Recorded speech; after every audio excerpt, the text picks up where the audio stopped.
नमस्कार, मैं आचार्य मीतू गर्ग। आज मैं बात करने वाली हूँ सावन माह के बारे में। सावन का महीना विशेष रूप से भगवान शिव को समर्पित है। इस दौरान, सावन के दौरान यदि कोई भी अविवाहित कन्याएं व्रत रखती हैं तो उन्हें अपने मनचाहे वरदान की प्राप्ति होती है। और यदि वैवाहिक महिलाएं या पुरुष अगर सावन के सोमवार के व्रत रखते हैं तो उन्हें अखंड सौभाग्यवती या सौभाग्यवान होने का वरदान प्राप्त होता है। सावन का महीना किसी भी तरह की कोई असाध्य बीमारी यदि किसी को हुई हो, सावन माह में यदि मृत्युंजय का जाप किया जाए, महामृत्युंजय मंत्र का यदि जाप किया जाए तो आपको बीमारियों से मुक्ति मिलती है।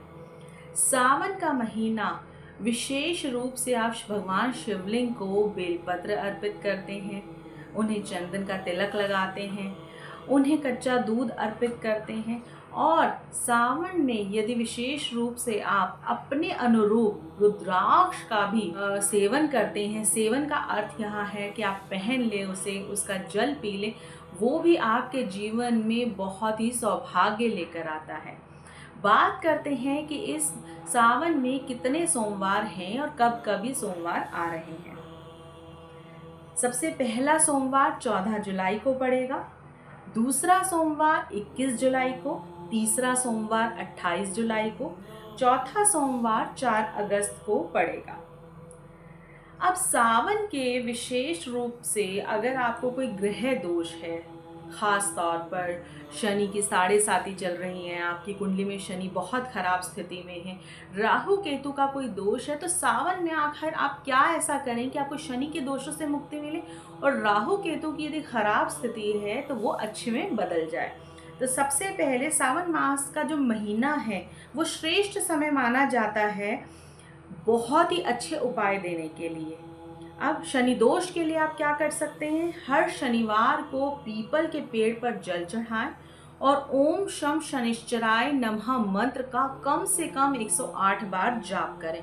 इसके अलावा आप उस जल में काले तिल डालें या आप काले कपड़ों का भी दान कर सकते हैं। इससे आपको शनि के 7.5 शनि दोषों से मुक्ति मिलेगी। राहु दोष से मुक्ति के उपाय हैं, हर सोमवार को शिवलिंग पर काले तिल, जल और दूध से अभिषेक करें और साथ में ओम राम राहवे नमः मंत्र का कम से कम 108 बार जाप करें। ध्यान रहे आप सभी को, जब भी आप शिवलिंग पर हम बात करते हैं कि दूध अर्पित करें तो बहुत सारा दूध अर्पित नहीं करना है, सिर्फ 1 चम्मच या 2 चम्मच कच्चा दूध आप अर्पित करें। मंगल दोष, किसी की कुंडली में मंगल दोष है, बहुत ही क्रोधी व्यक्ति है, किसी स्त्री के लगन में मंगल बैठा है और किसी के सप्तम भाव में मंगल बैठा है, किसी पुरुष के, और मांगलिक है, यदि मांगलिक भी है तो क्या आप ऐसा करें सावन में कि उसके मांगलिक दोषों से उसे मुक्ति मिले। यदि विवाह नहीं हो पा रहा तो विवाह भी होने लगे। मंगलवार को हनुमान को सिंदूर चढ़ाएं और मंत्र का जाप करें, ओम क्राम क्रीम क्रौम सहा भौमाय नमः। इस मंत्र का कम से कम 108 बार जाप करें तो आपको मंगल के दोषों से मुक्ति मिलती है। क्रोधी व्यक्ति को क्रोध कम आता है। यदि स्त्री के लगन में मंगल है तो ये अवश्य ही उपाय करें, बहुत ही ज़्यादा शांति मिलेगी। पितृदोष, अगर आपकी कुंडली में पितृदोष है तो क्या करें। पितृदोष से मुक्ति के लिए सावन में हर सोमवार को शिवलिंग पर जल, दूध, काले तिल और साबुत अक्षत यानी कि साबुत चावल अर्पित करें और पितरों के नाम से किसी गरीब या किसी ब्राह्मण को जरूर अन्न का सेवन कराएं। और मातृ पितृ देवाय नमः यानी कि पितरों के दोष से मुक्ति पाने के लिए ओम मातृ पितृ देवाय नमः मंत्र का कम से कम 11 बार जाप अवश्य करें।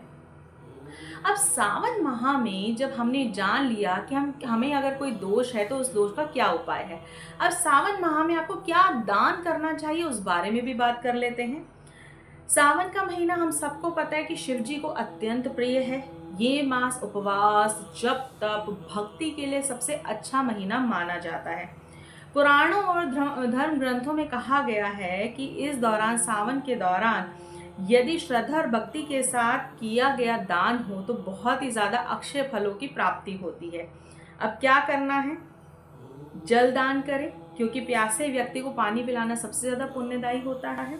अनाज और फलों का दान करें ताकि आपके जीवन में कभी भी अनाज और फल से संबंधित कोई भी समस्या ना आए। वस्त्र दान करें, विशेष तौर पर सफ़ेद वस्त्र दान करें। धोती दान कर सकते हैं किसी ब्राह्मण को, किसी गरीब को वस्त्रों का दान करें।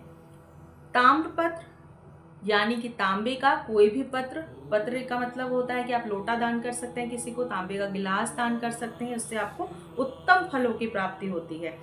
और सावन के महीने में ब्राह्मणों को विशेष रूप से दान करना लाभदायी होता है, तो सावन में विशेष रूप से ब्राह्मणों को भी दान दें। अब बात करते हैं आखिर सावन में हम क्या ना करें। सबसे बड़ी बात, इस पूरे महीने भक्ति साधना, संयम और शुद्ध आचरण के साथ हमें बिताना चाहिए। कुछ पालन है, जैसे भगवान शिव की नियमित पूजा करें और जल, बेलपत्र, धतूरा उन्हें अवश्य अर्पित करें। यह हमें क्या करना है, मैं इसकी बात कर रही हूँ। ओम नमः शिवाय मंत्र का जाप 108 बार करें। सावन के सोमवार का व्रत रखें। सत्संग करें, कथा पढ़ें, शिव पुराण पढ़ें, अन्न, वस्त्र, जल का दान करें, है ना। और अब बात करते हैं सावन में क्या ना करें। लहसुन, प्याज, मांस, मदिरा का बिल्कुल भी सेवन ना करें, क्योंकि ये माह बहुत सात्विक है, बहुत शुद्ध आहार ग्रहण करने का होता है। इससे जीवन की जितनी भी परेशानियां हैं वो दूर होती हैं। झूठ, छल, कपट, ईर्ष्या और क्रोध को त्याग दें इस महीने। शिवलिंग पर तुलसी भूल कर भी ना चढ़ाएं, ये बिल्कुल ही निषेध है, वर्जित है।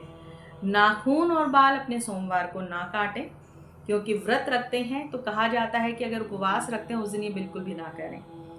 दूध से स्नान करते समय या अभिषेक करते समय लोहे के पात्र का उपयोग ना करें। संभव हो तो चांदी का ले लें, नहीं है तो स्टील के उपयोग कर सकते हैं। सोमवार के दिन काले कपड़े पहनने से बचें। सफ़ेद रंग या हल्के रंगों का उपयोग करें। शिवजी को शंख जल से ना चढ़ाएं। शिवजी को जल शंख से ना चढ़ाएं, ये भी निषेध है। कुछ बातें हैं, अगर सावन में आप मान लेंगे तो आपके लिए बहुत फायदा है, और कुछ उपाय हैं अगर आप कर लेंगे तो जीवन हमारा सफल हो जाएगा। सबसे ज़रूरी बात, आप सावन में यदि कुछ नहीं कर सकते हैं, आप बहुत बिजी रहते हैं, आप बहुत बीमार हैं, या आपके घर में ऐसी स्थिति है कि आप बहुत पूजा नहीं कर सकते, तो क्या करें? उन सभी के लिए नमः शिवाय का जाप लगातार करें, आपको उसी तरह से फलों की प्राप्ति होगी। महामृत्युंजय मंत्र का जाप करें। ओम त्र्यंबकम यजामहे सुगंधिम पुष्टि वर्धनम उर्वारुकमिव बंधनान मृत्युर्मोक्ष मामृतात्। इस मंत्र का कम से कम 108 बार जाप करें। अगर 108 बार जाप भी आप नहीं कर सकते हैं, 21 बार कर लीजिए। अगर ऐसा करते हैं तो आपको सावन में शिवजी की कृपा पाने से कोई भी नहीं रोक सकता। तो सभी सावन का लुत्फ उठाएं, भगवान शिव की खूब पूजा आराधना करें, उनसे खूब सारे जितने आप वरदान चाहते हैं सभी को पाएं। अब बात करते हैं कि सावन माह में शिवजी की कृपा पाने के लिए प्रत्येक राशि वाले आखिर क्या उपाय करें पूरे सावन माह में। तो सबसे पहले बात करते हैं मेष राशि की। मेष राशि के जातकों को शिवलिंग पर मसूर की दाल चढ़ानी चाहिए, और साथ ही ओम महाकालाय नमः का जाप करना चाहिए। ऐसा करने से क्रोध, दुर्घटनाओं और मंगल दोष से आपको मुक्ति मिलेगी। वृषभ राशि, गाय के दूध से शिवलिंग का अभिषेक करें और साथ ही ओम नमः शिवाय का जाप करते रहें। ऐसा करने से पारिवारिक सुख मिलेगा और मानसिक सुखों की भी प्राप्ति होगी। बात करते हैं अगली राशि, मिथुन राशि। मिथुन राशि के जातकों को सावन वाले माह में भगवान विष्णु को हरे रंग के वस्त्रों को चढ़ाना चाहिए, और साथ ही ओम सोमेश्वराय नमः का मंत्र का जाप करना चाहिए। बात करते हैं अगली राशि, कर्क राशि। कर्क राशि के जातकों को इस माह के दौरान चांदी के नाग शिवलिंग पर अर्पित करने चाहिए और ओम चंद्रेश्वराय नमः का जाप करना चाहिए। ऐसा करने से आपको चंद्र दोष से मुक्ति मिलती है। भावुकता और अस्थिर अगर आपका मन रहता है, उसमें आपको सफलता मिलती है कि आपका मन स्थिर होने लगता है। आप यदि बहुत इमोशनल हैं तो आपका इमोशनल लेवल कंट्रोल होने लगेगा। बात करते हैं अगली राशि की, सिंह राशि। लाल फूल शिव भगवान को अर्पित करें और साथ ही ओम सूर्याय नमः का जाप करें। ऐसा करने से आपके मान सम्मान में वृद्धि होगी। आपको करियर में ग्रोथ मिलेगी। अगली राशि कन्या राशि। ओम नमो भगवते रुद्राय नमः का आप जाप करें। ऐसा करने से आपको रोग और दोष से मुक्ति मिलेगी। बात करते हैं तुला राशि।